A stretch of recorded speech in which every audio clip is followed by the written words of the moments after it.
Welcome to the second of our debates in our series titled What If? Radical and Inspiring Ideas for Alternative Education Futures. Now, we want the IOE to be a hub for debate on education issues, and this new event series is part of that, challenging sector leaders to bring some fresh perspectives to long-standing debates in education. And we're really pleased that the TES has come on board with the series, thanks Ed Dorrell, which of course is helping to broaden our reach even further. For our last debate on social mobility, we were trending on Twitter, and that was despite it being both Halloween and the Great British Bake Off final, so we did really well. And as you'll see from the TES magazine on your seats, they're running accompanying pieces in the magazine, and this time there's an article by Mary Curnock. A couple of housekeeping matters. For those of you who like to tweet, you'll find the Wi-Fi login instructions on your seats. And those watching via the live stream can also submit questions for the panel via the hashtag IOE Debates. We're not expecting a fire drill, so if the alarm sounds, please take the doors behind you, turn right, and our fire marshals will guide you out onto Bedford Way, or if necessary, down a floor so that you can exit from the back of the building. So, to the debate. Well, we're seeing a huge policy focus on skills and on vocational education and training, including, of course, the new T-levels and apprenticeships. But apprenticeships are already struggling to meet take-up targets. This evening, we're asking, why has the differential status of academic and vocational education been so intractable in this country? And is there really any prospect of overcoming it? Should we even want to? And what if we were really determined to level the playing field? What would that take? And to try to find the answers to those challenging questions, we have our esteemed panel. Mary Curnock is chair of Kensington and Chelsea College. Prior to that, she was chief executive of UCAS from 2010 to 2017, and before that, she was at the Qualifications and Curriculum Development Agency. Mary's also held a number of senior posts in the biotechnology, food and hospitality sectors, and in 2000 was awarded an OBE for services to training in the hospitality industry. As well as transforming UCAS's operations more generally, it was under Mary's auspices that UCAS branched out from operating university applications to also encompass post-16 courses, from apprenticeships to A-levels. Tony Little is Chief Academic Officer at GEMS Education, a schools group educating over 250,000 students across 173 nationalities. His background is as an English and drama teacher, and he served as a head teacher for 26 years. He's also been a governor for numerous schools, both in the state and independent sectors.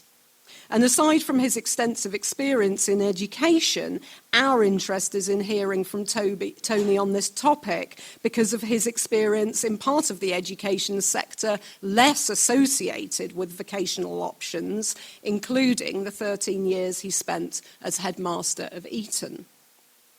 Sir Michael Wilshaw is former Chief Inspector of Schools and head of Ofsted, a post that he held from 2012 to 2016. That followed a hugely impressive record as a head teacher, responsible for turning around failing and undersubscribed schools to make them some of the best performing in the country, including Mossbourne and St Bonaventure's Catholic School. Michael's also been Director of Education for ARC schools and an advisor to governments internationally on school improvement. In fact, he's just come back from such a venture. He was knighted for services to education in 2000. And my colleague, Professor Alison Fuller, joins us this evening in her capacity as Professor of Vocational Education and Work here at the IOE. Alison brings to this debate 25 years of research and publications on vocational education, encompassing work transitions, apprenticeship, and wider vocational education and training, and widening participation in education. Alison has examined provision nationally and internationally, and has also developed widely cited guidance on delivering high-quality apprenticeships. So without further ado, we'll turn to this debate, and who better than Alison to start? Alison, over to you. Thanks, Becky, and good evening, everybody. When I asked a few friends in other walks of life about the academic-vocational divide, they looked baffled. One said there isn't one. They entail each other. Building the technological, social and physical infrastructure and creating and making the goods and services that support modern life are only enabled by the availability of people with the knowledge, skills and expertise gained through education, training and participation in a range of educational and workplace settings. Electricians, doctors, barristers, carpenters, nurses, engineers, and dare I say it, academics and other occupations develop their expertise over time and via a mix of learning from and with others, both on and off the job. In this regard, many talk about the value of apprenticeship. It's a model of learning that transcends educational and occupational boundaries and hierarchies. All young people want to have opportunities for personal growth and career development, to have access to work they enjoy, that provides a platform for progression, and enables them to fulfil their potential and establish themselves financially and socially as independent adults. It's the job of a decent society to support, resource, and facilitate their aspirations, at the same time as promoting social cohesion and economic success. So what is perpetuating the divide and how does it still impinge? There's lots to say, but I'll focus on just three areas: stratification and language, quality and demand. Firstly, the divide appears in the sifting and sorting of students into streams and routes, enabling or excluding their access to the oversubscribed destinations associated with the best returns and prospects available in a segmented labour market and stratified education system. A key element in this is the increasing proportion of young people entering higher education. In comparison, vocational education is often viewed as the less prestigious option. This scenario is not unique to the UK, but is particularly deep-rooted here. To coin a phrase, if I had £1 for every time the otherness or secondary status of vocational is expressed through terms such as non-A-level or non-university, or in terms of the 50% that don't go to university, or where apprenticeship is presented as a consolation prize for those who don't, assumed can't, go to university, I'd be very rich indeed. The unhelpful dualistic nature of much of this discourse is captured in this quotation from the American philosopher Richard Sennett. History has drawn fault lines dividing practice and theory, technique and expression, craftsman and artist, maker and user. Modern society suffers from this historical inheritance. So how do we undermine the divide? The key to this is improving quality and demand. We know a lot from research and practice about the characteristics of high-quality vocational education, including apprenticeships. Lorna Unwin and I have developed a tool for analysing its expansive and restrictive features. The more expansive provision is characterised by a planned, structured curriculum, diverse forms of participation in the workplace and educational institutions, the availability of pedagogical expertise on and off the job, time for reflection, recognition of the individual's status as both learner and worker, and through provision that's linked to the qualifications that have recognised currency for accessing the next level. In essence, high-quality vocational education and apprenticeship represent an integrated and hybrid offer that scaffolds learning both for occupational expertise and educational progression, not for one or the other. The outdatedness of the divide is recognised internationally, where we see the development of hybrid programmes that simultaneously support young people's educational and occupational development. For example, Austria has invested heavily in vocational colleges, offering 5-year, full-time programmes for 15 to 19-year-olds that prepare and qualify young people for positions in the skilled labour market, whilst at the same time enabling them to achieve the Reifeprüfung and access to university. Similar initiatives are emerging in other countries. Dual or hybrid pathways provide a hedge against the risk of unemployment, as well as options for mobility. Improving quality is important, but overcoming the divide is dependent on sufficient demand in the economy from employers who want to invest in growing a skilled workforce. Much has been said about the UK's low productivity and the precarious nature of employment for many young people and adults. For example, a recent Resolution Foundation study showed how men, and particularly women, become stuck in low-paid service sectors. Weak demand for advanced and higher-level skills across the economy and the seriously uneven distribution of good jobs across the regions act as a brake on the ability of vocational education and apprenticeship, and general education too, to lever social mobility.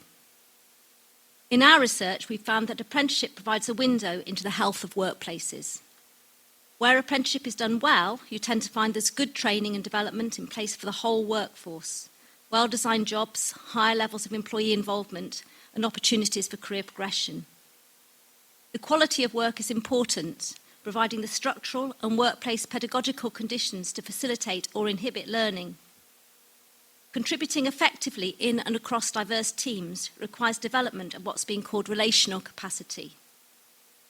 As educators, it challenges us to think about our pedagogy, recognising the shortcomings in modes of delivery based on concepts of transmission from expert to novice, and identifying ways of better supporting learners, for example by developing project and problem-based approaches and well-designed and facilitated work placements. In a recent front-page article, The Times ran the headline, "Top Schools Push Pupils Away from Universities. Privately Educated Advised to Learn Trades." So can we take this as an encouraging sign if the children of the wealthy and advantaged are going to become the tradespeople of the future? Of course, there's more to it. As we go on to read about the swift appropriation of attractive and relatively well-funded degree apprenticeships for 18-year-olds who've already attained a mix of A-levels and Level 3 BTECs. There's a real danger of new glass ceilings being imposed on those coming from below. Overcoming the divide depends not only on the quality of teaching and learning in schools, colleges, universities and workplaces, but also on the quality of work and increased availability of expansive educational and employment opportunities.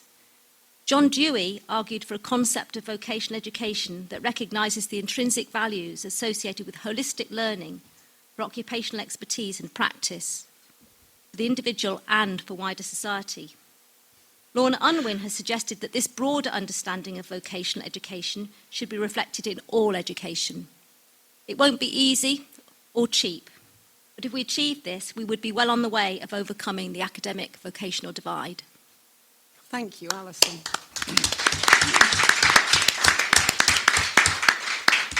Michael. Thanks, Becky, and good evening, everyone. If the introduction of the apprenticeship levy and the recent publication of an industrial strategy means that at long last we've woken up to the shambles that passes for vocational education in this country, then we should all give 2 cheers or maybe 1. So why have the policymakers woken up from their torpor? Perhaps it's the 200,000 unfilled vacancies in shortage skills areas and the fear of this getting significantly worse after Brexit. Perhaps it's the continuing concerns about our failure to tackle low productivity, which is one of the worst in Europe. Whatever it is, we should try and be cautiously optimistic and not before time. The lack of political focus for over half a century has meant that half our future, as Newsom said about another big divide in our society when he was looking at grammar schools, has been neglected for half a century. It's meant that too many of those youngsters who can't or don't want to proceed to A-levels or university have been failed for far too long. It's meant that every initiative from CPV, you can see how old I am when I mention something called CPV. Nobody in this room remembers it.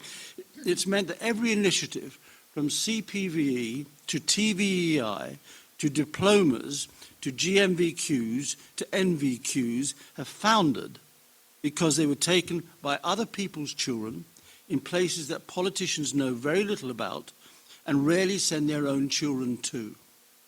Hardly surprising, then, that we have an underfunded FE system, which, let me remind you, educates 100,000 young people every year.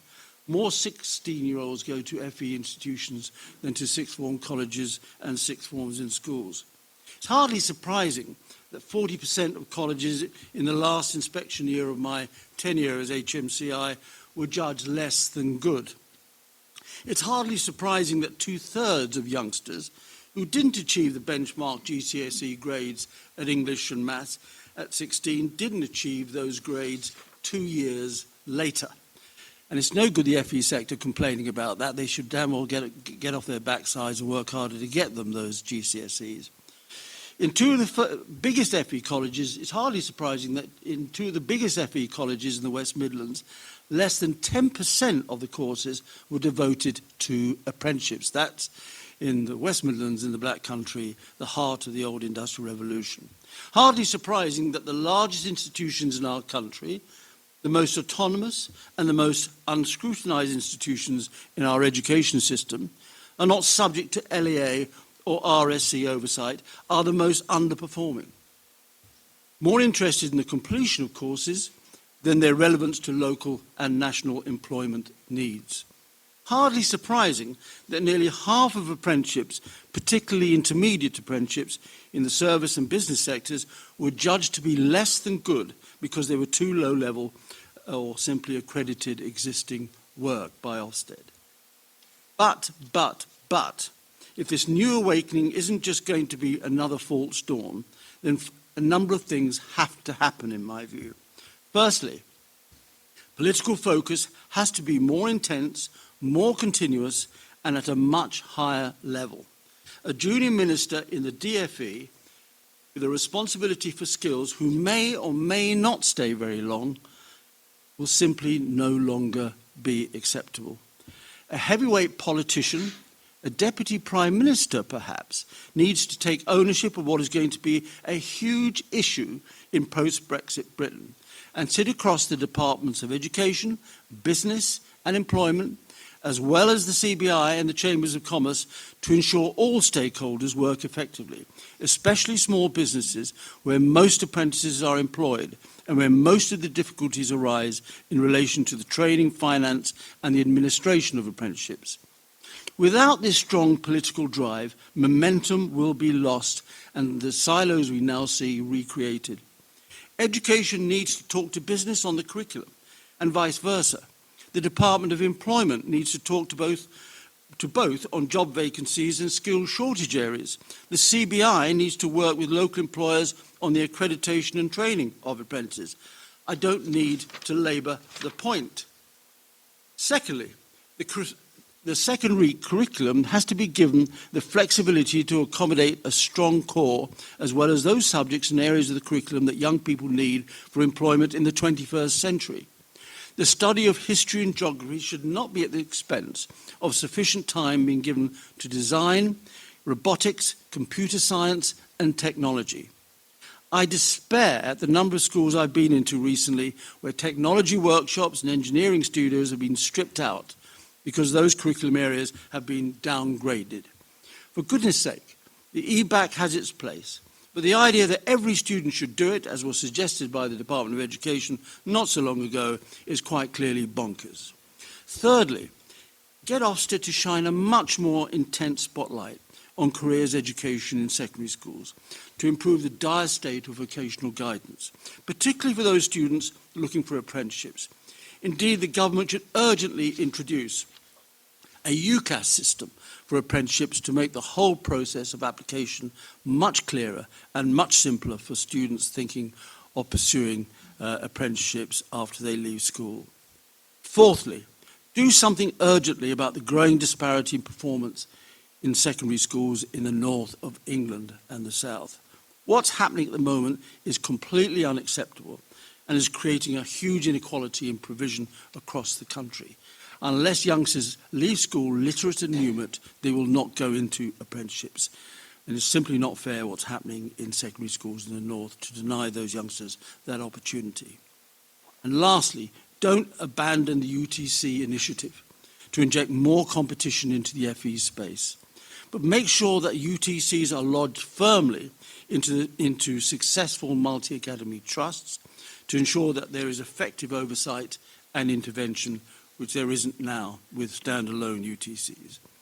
I know this is a bit of a shopping list, but the most important is the first on my list: the political will and the determination to see these initiatives through and achieve, if it is at all possible, a cross-party consensus on the way forward for skills over the next few years.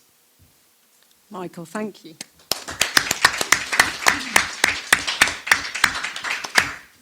Good evening, everybody. So I'm going to talk mainly about secondary education. I don't really think that secondary education's primary purpose is to produce oven-ready workers. There's plenty of time for young people to figure out how to get on in work for the next 4 or 5 decades. However, I do think vocational education has a place in post-16 education. 3 things I'm going to mention if we really want to overcome the academic-vocational divide. Careers education, assessment, and literacy and numeracy. So on careers education, I say education advisedly. I definitely don't mean careers information, advice and guidance. We're generally asking young people to follow broadly an academic curriculum up to the age of 16, at which point most kids will either do pretty well or have similar performance across STEM and non-STEM subjects, or they'll fall more definitely into one or the other. So a few careers fairs, some talks from well-meaning employers. I just don't think those equip students to make choices about their future careers at the grand old age of 16. Usually, actually, the advice bit is not about careers at all. It's about what qualifications the student should follow in Key Stage 5, and very often just driven by prior attainment.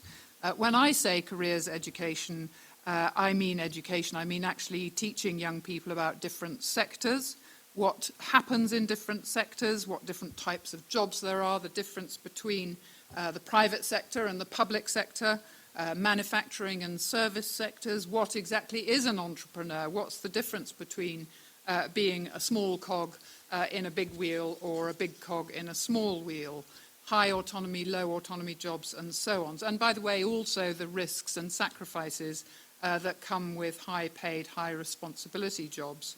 I think young people need to understand also that careers have 2 components: the role that you undertake, but also the sector that you undertake it in. So all those aspiring lawyers, there still seem to be hundreds of thousands of them, need to know that they might end up in corporate law or criminal law. They might end up working as lawyers in the pharmaceutical sector or in a charity. And the post-16 skills plan has 15 pathways, and they include things like transport and logistics, or engineering and manufacturing. And I ask you, what 16-year-old knows anything meaningful about what those choices might mean? And I think we do need to equip them with the knowledge to make those choices. Secondly, assessment. Now, the vocabulary of academic study, exams, syllabus, levels, subjects that are studied, I think that sits awkwardly in a vocational learning context. But in an attempt to create equivalence or parity of esteem, we've tried over generations to use the academic assessment model for vocational learning, and then wondered why on earth it doesn't produce job-ready students. Even BTECs or other applied general qualifications are apparently about to be reclassified as academic qualifications because it seems they don't really fit anywhere else. And as in other areas of education, policymakers seem always to turn to qualifications reform when they want to achieve improvements in vocational education and training. At least with academic subjects, the curriculum is relatively stable, and the long lead time it takes to develop qualifications isn't too much of a problem. But in vocational areas, the environment's changing all the time, and at a pace which I think is incompatible with the usual slow beat rhythms of qualification development. We live in an era of almost frightening pace in technology change, which is affecting almost every occupation on the planet. So why do we rely on qualifications that can never keep up to underpin vocational education? We need to get away from curriculum led by qualifications and get back the other way around, qualifications leading curriculum and get back to curriculum leading qualifications. My third and final point is about literacy and numeracy. I think that continuing to create, regulate and fund vocational qualifications that can be achieved without appropriate levels of literacy and numeracy will never support a technically qualified workforce that can progress to higher levels which the economy so badly needs. Many vocational qualifications are seen as below par because they can be achieved without the matching levels of literacy and numeracy that are necessary to undertake even relatively low-skilled roles, let alone the more exacting complex or technical jobs. So the critical ingredient to bridging the academic-vocational divide is the development of new approaches to literacy and numeracy. I think what's needed is a contemporary and work-related curriculum with a context for learning that both motivates and engages students in developing their numeracy and literacy. Vocational qualifications will never achieve status if they don't develop at the same time articulacy, literacy, quantitative literacy, technical fluency and cognitive agility at appropriate levels. If they are successful, T-levels should be an attractive alternative to A-levels. I think that's where they've been positioned, and possibly also an alternative to other level 3 study programs such as BTECs. But to do so, I think they'll need to be radically different in their approach. Transferring level 3 learners from one qualification program to another will not increase national skills levels overall. Arguably, fixing vocational education at level 3 through T-levels before addressing deficits at level 2 is a bit like asking someone to scale a ladder with a few of the lower rungs missing. As a minimum, careers education needs to fix that. So I'll finish by asking what is being done for the 250,000 16-year-olds who need to get back on track after failing to secure GCSE English and maths. And I don't agree with Michael that they should just be sat down to do the same thing again. Finding a vocational context to improve literacy and numeracy for post-16, I think, is the most urgent task for bridging the academic-vocational divide. Thank you. Very thank you. And Tony. Thank you. Good evening, everyone. You already heard a great deal from my fellow panellists. Alison elegantly gave us the context and reminded us what a true holistic education should look like. Michael laid a glove on the DFE, but then celebrated the fact that politicians appear to be waking up. And Mary gave us a considered critique of secondary education, and I could not endorse more heartily her view that curriculum should lead qualification, not the other way around, as it is at present. But I want to come at this from a slightly different angle, partly perhaps because I have spent a large chunk of my working life being ahead of what would be described as academic schools. I have spent some time over the last couple of weeks talking with employers, people who have invested time and money in apprentices. Not big companies, but small companies. And these are people who are passionate. It was summed up for me in a conversation I had yesterday with a man who was just about to retire following 40 years working in his business, for whom apprenticeships and vocational training were a key strut of the way the business could operate. And he was unremittingly scathing about what has happened over the past 40 years. And it really seemed to boil down to two things. First of all, the flip-flopping nature of the way approvals of programmes has been considered. It's gone from being, in his view, over-prescriptive and demanding irrelevant courses of study for students. So neither the would-be employer nor the student has been satisfied. And then it's veered to a kind of open season, which has led to, in his view, Mickey Mouse courses being made available and selling students short. And the second issue is around funding. And in his view, unless there is robust quality assurance of properly accredited programmes and serious tax relief for employers who choose to invest in apprenticeships, then, as it were, working backwards, the whole of the vocational programme totters and falls. It isn't actually producing what the country needs and what companies need. So the whole thing is unremittingly awful. But then you look back at what politicians have said. I looked up earlier today because I had a dim memory of it. Matt Hancock's speech in 2014 when he was at the Department of Business, Innovation and Skills, almost copybook stuff.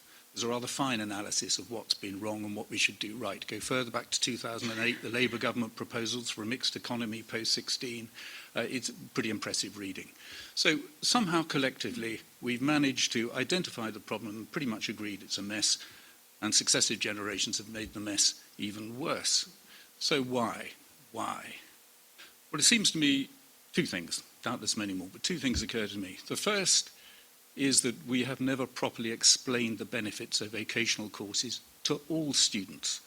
I am struck by the evidence that now exists that students who have taken some degree of vocational course in the latter years of secondary school are better prepared for the challenges of university life, tending to be more flexible, more able to deal with information in different ways, even better with deadlines.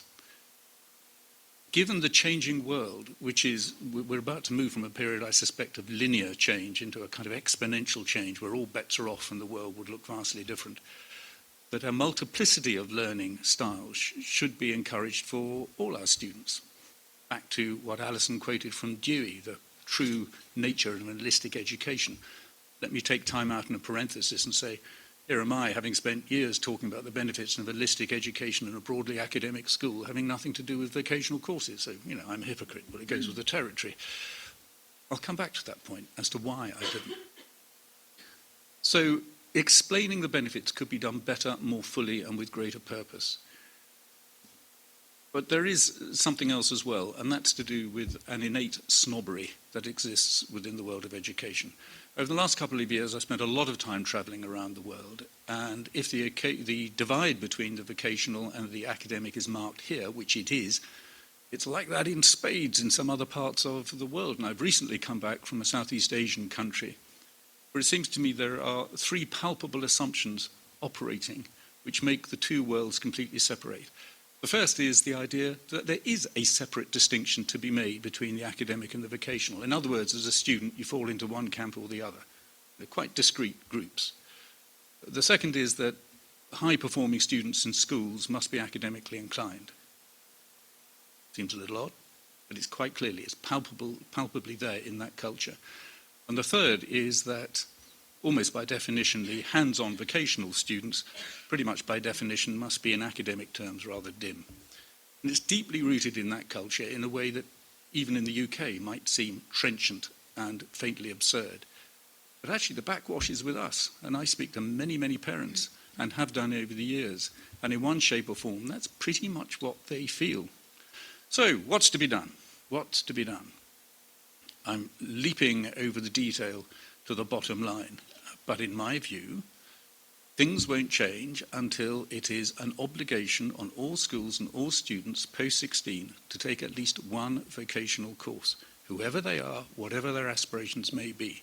And there's a very strong argument that, for example, a highly academic student taking double maths and physics with a view to becoming an engineer at a top university would benefit hugely from taking a vocational course in engineering or problem solving or design. I've tried to explain that to parents, and I failed. They don't read it. So why didn't I? Why was I not less of a hypocrite? Why didn't I simply change the system in the schools of which I was head? Partly because it was an uphill struggle with entrenched parental perceptions, but in truth, more importantly, because I feared for the university admissions chances of students who weren't presenting themselves with what was perceived to be a top-line academic credential. They'd be too easy to pick off at the pass and to reject.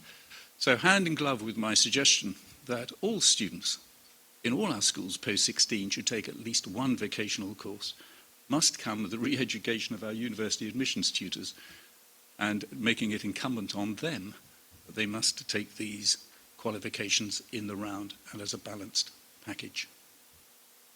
There we are, solved with a stroke. Thank you, Tony. Or not. Well, thank you so much, colleagues, for those brilliant inputs. It's fascinating to me.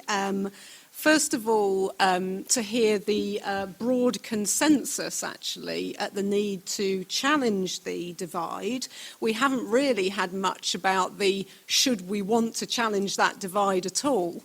And with particular people in the audience, I'm noticing Michael Young at the back there, we may get into that debate a little bit more when we open up for questions.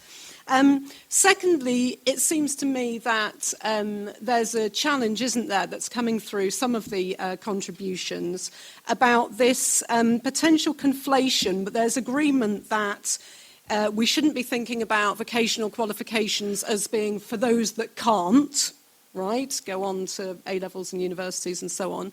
And yet we keep coming back, don't we, to the forgotten 50%, those that struggle with literacy and numeracy, and so on and so forth. So I wonder whether the persistent sort of division and potential denigration of vocational is due to its falling victim of the what do we do with these kids question and the challenge to facilitate routes, which interestingly we don't talk about very much about routes into A-level in the same way. So that's just a couple of impressions for me. Perhaps I could just turn to colleagues if anybody wants to input on this question about this conflation for those that can't. Do we think that that's a challenge or not? Who can't? Kids. We're talking about kids. Yeah, but who can't? Why can't they? Well, what I'm trying to argue is we seem to have a conflation between a view of the kind of this is what the economy needs, Rolls-Royce, young designers, people looking at artificial intelligence and so on at a sort of level 3 vocational route, or how are we facilitating kids that actually haven't even got level 2 in terms of literacy and numeracy?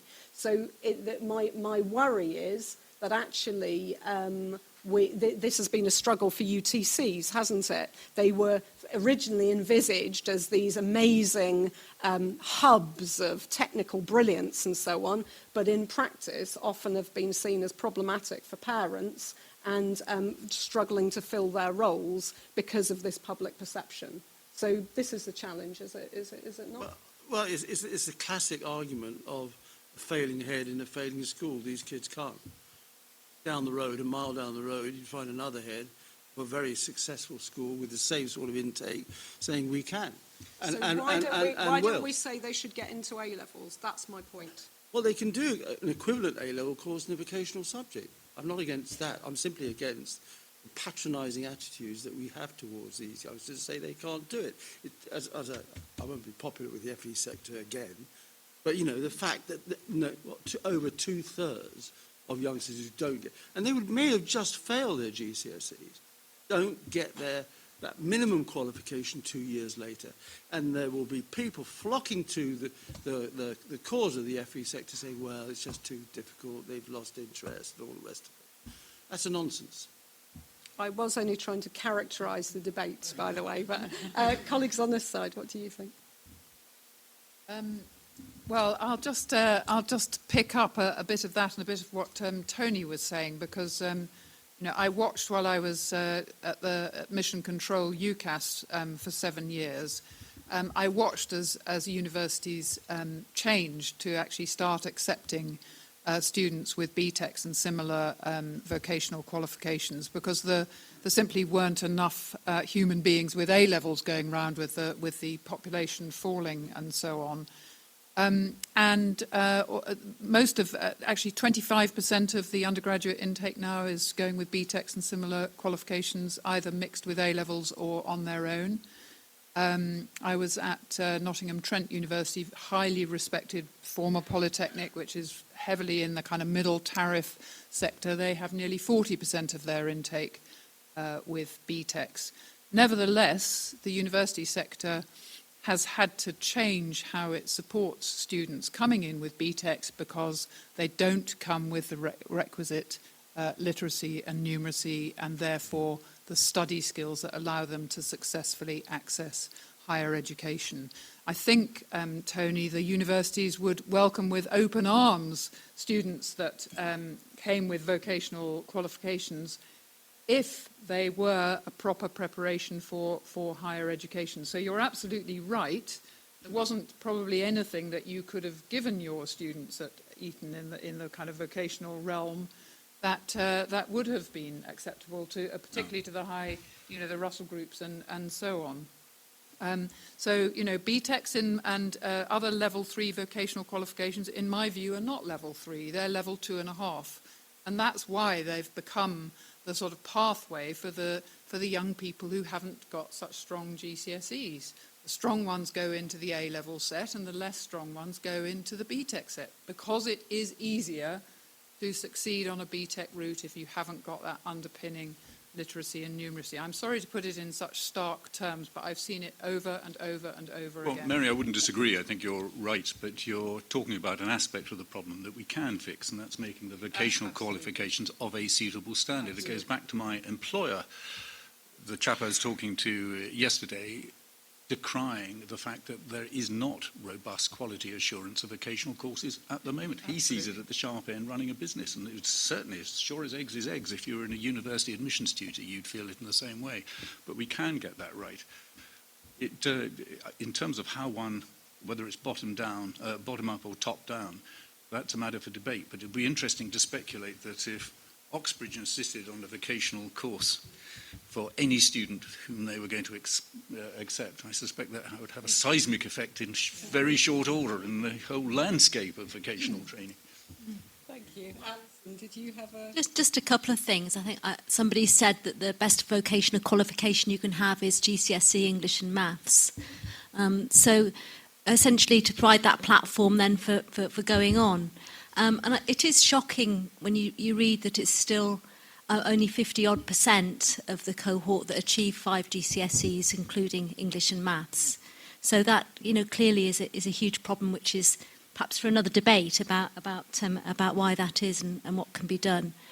But about qualifications, really, what I'm struck with relating to some of the newest initiatives, and we never have any shortage of initiatives in this space, is that with both the new Trailblazer apprenticeship standards and the T-levels, there's a retreat from qualifications. So not having qualifications which give a clear line of sight to the next level or to a destination seems to be okay for those that are in a work-based or a vocational route. Where it would be people would be horrified if that was applied to the other routes. So I think that's something that really does need to look at. Young people really do need to know what currency is going to be available at the end of the options that they're participating in. Perhaps that goes back to guidance, but I think it's a real concern. And just on the T-levels, whilst there's a lot of rhetoric at the moment talking up T-levels, particularly as level 3 routes, given that point that I made about the lack of enough people with level 2, then essentially the majority of people that aren't able to access the T-level will be in what's called the transition year. And we hear very little about what that's going to look like and what kind of quality is going to be available to young people. In fact, probably well over 100,000 young people in that position. Okay, well, let's open up for questions, and we'll take a couple at a time. So, colleague over here. Sorry, do we have a microphone? It's on its way.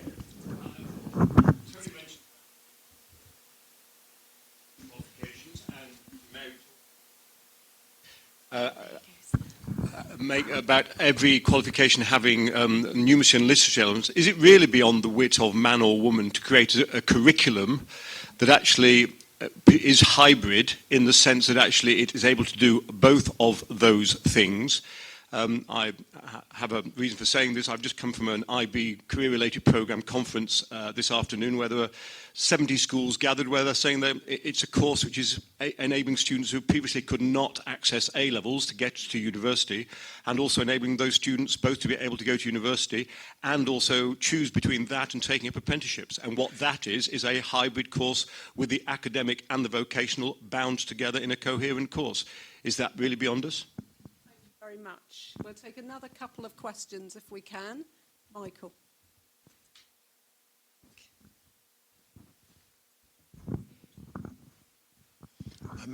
First, I wanted to say how pleased I was to hear what Mary said, that in fact we yet again are about to make the 6th or 7th mistake by actually thinking that we could reform education through qualifications. And this is T-levels. I mean, I was involved in the early days of MVQ, and that's a long time ago, and probably you were. We have to actually start with what we want the education to do, not with the outcomes that you've measured. And I just despair that we go through yet another qualification reform. And I think that's really important. The other thing I want to say is we haven't really yet heard anything in relation to the question whether we might not actually want the academic vocation divide and what we were going to do about that. What we've assumed, and I think it's really questionable, that somehow or other it's actually rooted in the education system. But actually it's rooted in the division of labour, the nature of the work we have. It has its origins in industrialisation. It's continuing now despite the kind of progressive end or a new form of industrialisation. And unless we actually seriously tackle not the kind of superficial thing that we see in the industrial strategy that came out the day before yesterday, but actually seriously tackle the nature of work in the society, then in a sense we might as well stop this conversation, because in a sense that's where the division comes from. And I just would like everyone on the panel to make some comment in relation to that. Thank you. Thank you very much. And we've got one more over here, and then we'll take them in the round. And come on, women, I want some women next. Thank you very much. Thank you. Can I welcome two things? First of all, the suggestion that we should have the political will to move forward. And secondly, this very radical proposal that, in fact, curriculum should lead assessment. I think the two are tied together actually very beautifully. If you look at the history of the 80s, we saw quite a lot of very interesting curriculum-led development in terms of the TVI. We saw it completely wiped out by the national curriculum. Essentially, there in a nutshell, you see the nature of the problem. And unless we get back to academics really being involved in the curriculum and professionals in schools being involved in the curriculum and industry being involved in the curriculum, we're not going to move forward. I do very much agree with what Michael was saying, that simply a reform of certain examinations is not going to take us forward. Thank you very much. So I think we've got one point of support. We've got this point about curriculum leading assessment, but Michael Young's challenged back that it looks as though actually qualifications are leading curriculum again instead. And we've got questions about a hybrid curriculum, and we've got questions about qualification reform and the nature of work. Who would like to, should we just start with Tony and work? Can you manage? We'll move the whole. Okay, there you go. Thank you, Mary. John's notion about a hybrid course sounds a good thing. Just to emphasise one aspect of that, when I was talking about all students having mandatorily having some vocational aspect of their post-16 course. This isn't a flaccid attempt at social engineering. It's genuinely because I believe they'd be better students and better scholars as a consequence of doing this. So that is certainly an avenue worth pursuing. In response to Michael's point, I touched on it very briefly when I alluded to a dramatically changing workplace for our young people, and it's going to happen in very short order. Now, one of two things is going to happen. Either we are collectively going to embrace a curriculum which is going to be flexible and encourage our young people to be confident about a world that's going to be very uncomfortable, or we're going to go along as we are, realise there's a hideous shortage of skills in 5, 10, 20 years' time, and then scrabble about trying to sort it out. My money is on the latter, so I still live in hope for the former. You are right in the sense that we're preparing our army for the last war. We're rehearsing for a set of opportunities that are going to look completely different from those which we anticipate right now. Just to reflect, I left school at 16 and started work pretty much straight away. I didn't go to university until I was in my 40s. I really minded not being a graduate, but most of all, I minded feeling what I still feel about myself as not being educated. I know I'm quite smart. I ended up being quite good at work and being able to learn how to do the stuff that you need to do at work. So I just kind of have a little bit of caution about, sort of factory farming youngsters into doing work training when they're still very young. Having said that, I completely agree that actually starting with the curriculum, what do people need to learn and therefore be taught, and then figuring out how to assess it. I do think that the IB is probably the International Baccalaureate is probably the only programme that is genuinely curriculum-led in the way that the assessment works. And I am interested, John mentioned earlier the International Baccalaureate Careers-related programme, which I think is still quite in its infancy, but I'm watching it very carefully because it does a little bit of what Tony was suggesting. It combines A-levels or BTECs or not A-levels, IB, higher level and standard level academic subjects, potentially with BTECs, but then also has the core and the kind of skills-related learning, so that young people do come out with the literacy and numeracy in their chosen subjects to support their skills learning, which I think is very important indeed. It has to be about outcomes. I worry about asking employers to get involved in designing qualifications. An earlier speaker was talking about the number of initiatives. I was last involved in the ill-fated diploma program, which was kind of Tomlinson light, and we had masses of employers all doing actually some really interesting work. But employers at the moment are being asked to contribute to developing the new apprenticeship standards, and then suddenly we're going to ask them all to kind of gather around and also create the curriculum for and the syllabus for T-levels. And I'm not convinced that that is the best way to do it, and I think we need more input from academics in some of these areas to help develop the curriculum. Thank you. Well, I've heard that phrase curriculum-led assessment for so long I get bored with it. What does it mean, curriculum-led assessment? I mean, if you're an employer, you want to know how well these youngsters have done in their examinations. What are their outcomes like? Are they literate? Are they numerate in relation to the grades that they've achieved at GCSE, A-level or BTEC or whatever? The curriculum is there for all youngsters to acquire a body of knowledge, and that knowledge has to be tested and assessed. And employers want to know how well it's been tested and assessed. So I'm not sure what the argument is about curriculum-led assessment. I'm not sure what exam factories. Well,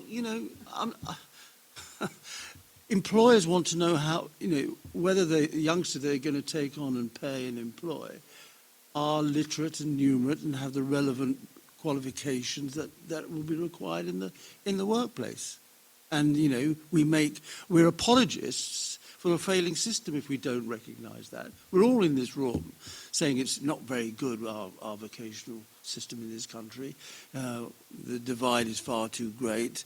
We're languishing in relation to other countries. As a result, productivity is low. And yet we're sitting in this room being apologists for maintaining what has failed miserably for the last half century. Thank you, Michael. Alison, come on in. Okay, thanks. I'll go back to the hybrid point. I was involved in a cross-European study of hybrid routes a couple of years ago, where we looked at their emergence in Switzerland, Austria, Denmark, and to some extent in England. One thing that really struck me was that, yes, they are possible, and we saw some fantastic practice, fantastic curricula and forms of assessment. But what was common was that the courses were longer than the equivalent single route, usually by at least a year, and the intensity was double our intensity. So full time in these countries equals about 30 hours a week of contact time and input, and it's the equivalent here is around about 15. So, you know, yes, it's possible, but it's longer, B, more intense, and C, a lot more expensive. And that's really been an Achilles heel in this country, is the willingness, going back to political will, to recognise that doing this well costs a lot of money and actually costs more than A-levels. So that's really important, I think. And the other point that I just wanted to make about the curriculum, some of the best curriculum-led assessment that I've seen has actually been in workplaces. Where they know how to do apprenticeship properly, you actually see curriculum in action. You really do see a planned curriculum, and you see assessment following that. But of course, that's in the workplace, in the context of the work, and so on. And if the work is of good quality, that provides a really good resource for it. But young people also, I think, do need qualifications, and to deny them to a certain proportion of young people and not to others, and to deny them to those young people who are already disadvantaged in this kind of the competitive scenario that we have, seems to me to be misguided beyond the extreme. Thank you. Excellent. Okay, more questions. Oh, good. So we've got a clutch here, starting with the lady in the blue top, and there's a little triangle of questioners. And could you maybe say who you are to start with? My name is Joan Grant. I haven't really got a question, it's actually more of a comment. And the comment is that education these days has become a sort of Ponzi scheme. And it seems to be just about getting people into university and then having them pay fees that they're not going to pay back. And I think that something needs to be done, I don't know what, about actually having a proper pathway for young people who are not academic, where they can get meaningful qualifications, actually go into work and earn a living, and there isn't this pressure to go to university unnecessarily. Thank you very much. Yeah. Hi, my name's Helen Scott, and I'm a head of chemistry in a secondary school. And I was really interested about the point about different approaches to literacy, in particular the idea of quantitative literacy. So as a scientist, I obviously appreciate that massively, and the importance of literacy and numeracy for science, and also for a lot of the skill jobs that we're talking about, the need for in our economy. And I was just interested about, I've just finished a master's in digital technology and education, and particularly in the role of the skill of evaluating information and sources of information in such a knowledge-rich kind of internet age, so to speak. And I just wondered what your opinion was on hybrid integration of stuff like information literacy into the curriculum and assessment versus having it as its own standalone qualification, because I'm not sure what my opinion is. So thanks. Thank you very much. And Ed from the TES. Very short question. Does anyone on the panel think T-levels will work? So, are there particular points that colleagues would like to answer? Alison, let's start with you this time. Well, we thought at one point that the diplomas were doomed to succeed, and I don't know whether that's going to be the case for T-levels or not. What we know is that for a really good quality programme to work, you have to have a lot of involvement from employers offering work placements that are significant and that are going to really generate some motivation and the development of skills and so on. I'm I must say I do feel sceptical because I don't really think it's been thought through what they're for, particularly given that the BTECs are still going to be available for the full-time route. So is that, a kind of indicator of just tiering?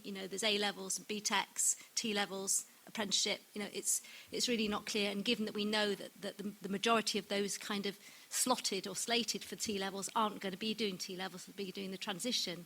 So very concerning. Also concerning about the availability of enough well-resourced, well-paid and well-trained vocational teachers to offer those T-levels and really lead them. So, yeah, I think if I was a betting woman, I might say no. Jane. If T-levels are taught well, led well, have credibility with employers, then it'll work. If that doesn't happen, then it won't work. Mary. Yes, I was just going to pick up the comment about, this obsession with getting young people into university, and you'll never hear me talk down going to university, because I have met over the years many thousands of students whose lives have been transformed. But I do also accept that it's not for everyone. The trouble is, at the moment, there isn't a credible alternative to university for people who've got good level 3 qualifications. There's not really anywhere else for them to go. And if we fix this, I think we can get to a stage where it becomes as cool, if not cooler, not to go to uni than it does to go. I've spoken to a number of young people who are doing degree apprenticeships. And you can absolutely see the appeal there. Earn while you learn. They're going off into jobs that they're highly motivated to do. And guess what? There they are at Jaguar Land Rover, and they come out with a degree from Warwick University as well. But we do have to be careful about that, because if you do a degree apprenticeship, you're looking at going into a job and staying in it for 4, 5 or 6 years. Now, I know lots of young people at 16, 17 or 18 who just haven't got that absolute sureness about what they want to do and what job they want to do. Most don't even have it at the end of uni. So I think we have to be quite careful. I think if we can get really good technical and vocational skills development, let's call it, routes, whether they have qualifications attached or what kind of assessment is another issue. But there has to be a credible alternative to going to university for people who don't want to take that route. Thank you, Mary.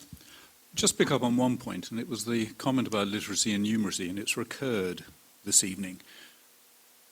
I understand the point that vocational courses are seen to be light on literacy and numeracy, but it seems odd, really most odd.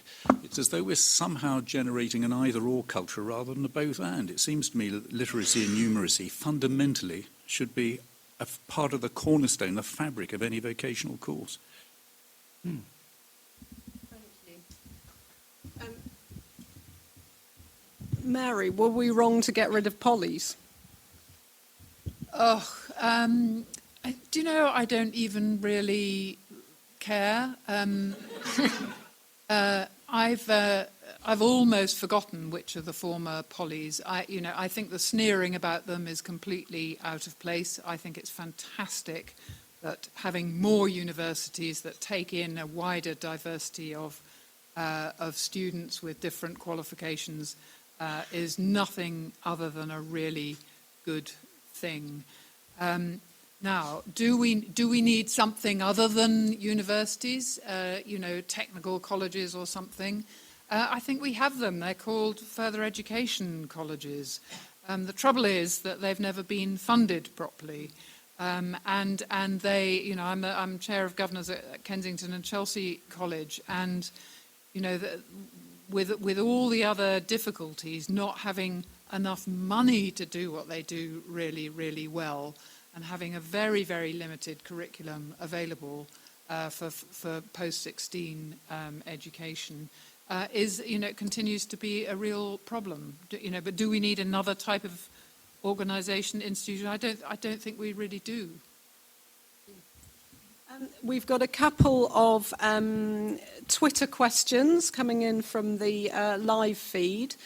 We've got a question from Azuma Carroll, who's quoting this notion of this sort of stereotype of vocational education being intended for this group of the students that can't. And she's asking, how do we break this perception? So that's one question. And a question from David Harborne. What does the panel think about the balanced Key Stage 4 curriculum in Northern Ireland, where all students, including grammars, take both technical and vocational qualifications? Any comments? Michael, you're looking cross. No, I'm not cross. I'm not cross. I mean, I'm entirely supportive of a balanced curriculum and a balance between pure academic courses and vocational courses. And in fact, you're a science teacher, aren't you? Are you head of science? Yeah, but you will know that the science curriculum is vastly different now than it was a few years ago, with plenty of practical applications. Same in maths as well. So the curriculum has moved much more towards practical applications in those subjects. So yes, I'm fully supportive of a balanced curriculum and balance between pure academic courses and vocational courses. It's whether, in fact, they're going to be taught well, they have sufficient rigour, and sufficient numbers of youngsters pass them. That's the problem at the moment. We've recounted the figures time and again this evening of how many youngsters do well in school and how many don't.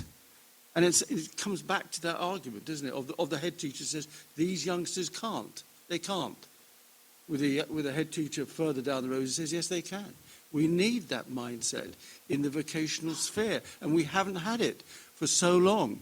And it would be bad for us this evening to continue to make excuses for those people in the FE sector who constantly make excuses for poor performance. And I think the poor performance is partly because they're not sufficiently monitored. We inspect FE institutions once every 3, 4, 5 years, depending on their previous judgment. But who monitors what happens between inspections? Who monitors between inspections?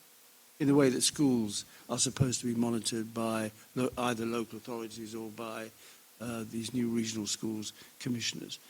No one. They are more autonomous than any other part of the education system. And we really don't know whether a large institution educating 20, 30,000 people is failing or not between one inspection and another. And that has to change. Thank you. We've got probably time for just a couple more questions if they're short and pithy. So, colleague in the middle, thank you. It's just to me that there may be a connection between the fact that we don't have very large nationalised industries anymore, because nearly all of them did a huge amount of this kind of work in a very sort of static and stable culture, which enabled development and innovation to take place. What we have at the moment is a situation where all the different organisations who might be taking apprenticeships or supporting vocational education in general terms are all different, competing. Many of them are badly underfunded, etc., etc., etc. I just put that as a suggestion. Thank you very much. And we had a question here.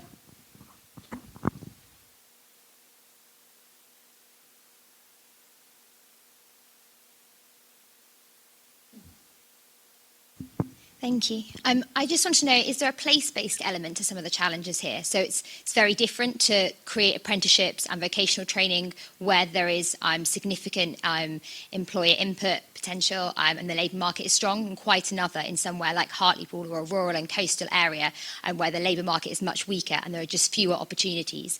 And in those circumstances, I think it's quite difficult then to expect schools to suggest to pupils that they pursue vocational training when the progression for them in that labour market is incredibly weak. Thank you. And we had a final, I'm sorry, Alison, I spotted another one first. So final question in the corner, and then we'll have a quick round of answers.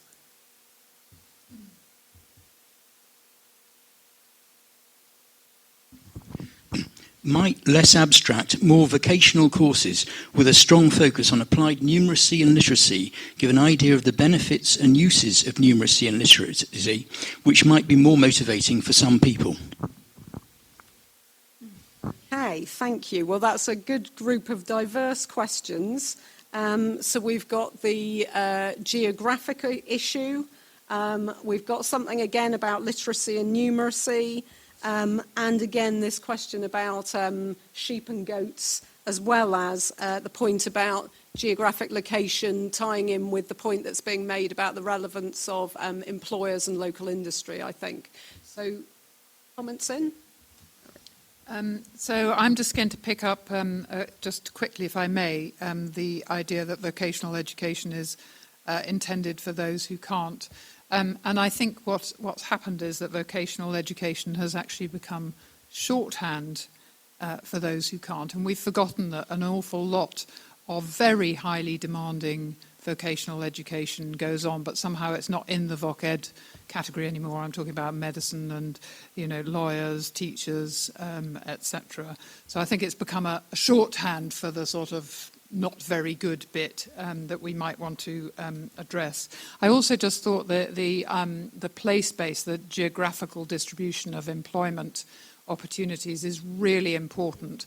Big fan of apprenticeships and the apprenticeship levy, which I think could be transformational.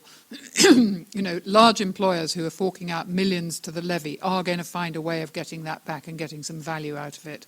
Where you've got geographical areas where there aren't large employers, you've got small and medium-sized enterprises who are not paying the levy and who at best might be able to offer not particularly rewarding apprenticeship training because they don't have quite the same incentives. So I think you're right to point that up as a real issue. Alison. Yeah, I just wanted to pick up on the place point as well. Geographically, the economy is very unbalanced and very unevenly distributed. And I think I tried to sort of argue in my introductory remarks that it's the lifeblood, really, of good vocational education and apprenticeships to have good employment prospects. So if we haven't got them, that's going to materially affect that. So that's a much bigger political and societal challenge than perhaps just the way we've been talking about it today. There's a real imperative, I think, to address the real social cohesion reasons as well as economic reasons, the distribution of work and the quality of work across the economy. It's really shocking at the moment. It's being sucked increasingly into the southeast. A lot of the levy is going to be paid in the southeast because that's where the employers are that have got that kind of turnover, and potentially that's going to suck still more from the areas of the country that really do need much more opportunity. That's really important. Very briefly on the geography question, I live in Norfolk, which has the double whammy of coastal and rural deprivation and does not benefit from the high aspirations of an immigrant community. So it's like a flat line in a hospital, all hands to the pumps, people run from all parts to resuscitate. I totally get the issue about employment prospects, but what is interesting is it throws into sharp relief quite what one means by vocational. I still think there is a place in a county like Norfolk for strong vocational education in the broad sense that it is engaging a range of skills and attitudes rather than in the more specific pursuit of a job route. But Alison's already picked up, so I won't repeat it, but there are clear issues to do with social cohesion that can and must be addressed.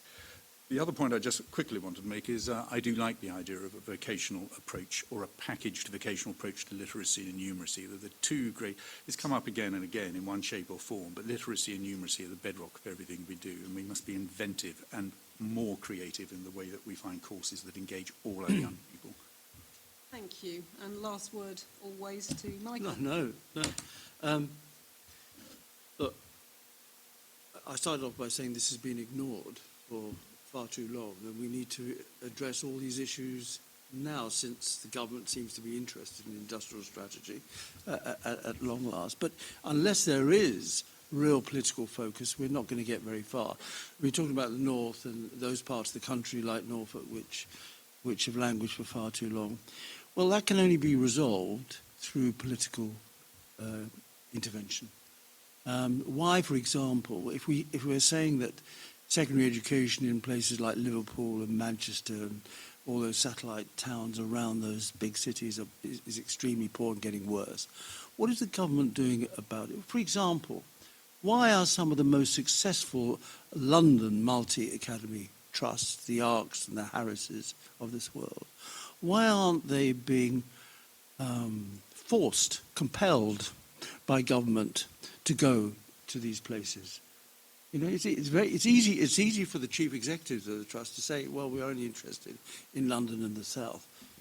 But they're getting government money, and the government should incentivise them to go to those parts of the country which are languishing. So that's what I mean by political will to make a difference. Well, that's a nice controversial issue to end on. So I think that's been enormously stimulating. Thank you so much for your great questions. And please do join me in thanking again our speakers this evening.